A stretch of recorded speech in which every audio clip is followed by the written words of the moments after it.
மின்சாரம் போச்சு, இப்போ ரயிலும் போச்சு. ஈரானின் முக்கிய நகரங்களை முடக்கும் அமெரிக்க தாக்குதல்.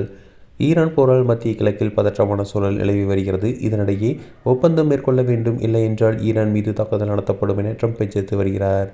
இந்த நிலையில் ஈரானின் மிக முக்கியமான எண்ணெய் விநியோக மையமான கார்தீவில் உள்ள இராணுவ இலக்குகளை குறிவைத்து அமெரிக்க இராணுவம் செவ்வாய்க்கிழமை தாக்குதல் நடத்தியதாக அமெரிக்க அதிகாரி ஒருவர் தெரிவித்துள்ளார். போர் நிறுத்த ஒப்பந்தம் தொடர்பாக அமெரிக்க அதிபர் டொனால்டு ட்ரம்ப் விதித்த காலக்கெடு முடிய இன்னும் சில மணி நேரங்களே உள்ள நிலையில் இந்த தாக்குதல் நடத்தப்பட்டுள்ளது. அமெரிக்க நேரப்படி செவ்வாய்க்கிழமை இரவு 8 மணி, அதாவது இந்திய நேரப்படி புதன்கிழமை அதிகாலை 5:30 மணி வரை இந்த காலக்கெடு நீடிக்கப்பட்டிருந்தது. ஈரானின் செயல்பாடுகளால் தான் மிகவும் அதிருப்தி அடைந்ததாகவும், ஒப்பந்தம் எட்டப்படாவிட்டால் ஈரான் பெரிய விலைகளை கொடுக்க வேண்டியிருக்கும் என்றும் ட்ரம்ப் எச்சரித்து, ஒரு நாளுக்கு பிறகு இந்த தாக்குதல் நடந்துள்ளது.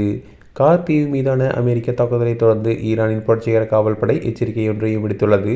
அதாவது அமெரிக்கா மற்றும் அதன் நட்பு நாடுகள் தொடர்புடைய எரிசக்தி உள்கட்டமைப்புகளை இலக்கு வைக்கப் போவதாக ஈரானின் புரட்சிகர காவல் படை எச்சரித்துள்ளது.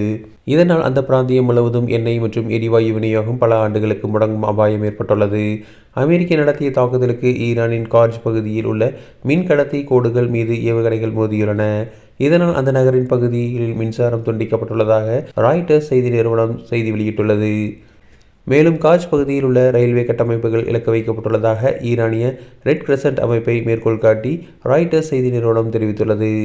ஏற்கனவே இந்த பகுதி மின்சார கட்டமைப்புகள் தாக்கப்பட்ட நிலையில் தற்போது ரயில்வே தண்டவாளங்கள் மற்றும் நிலையங்களும் சேதமடைந்துள்ளதாக கூறப்படுகிறது.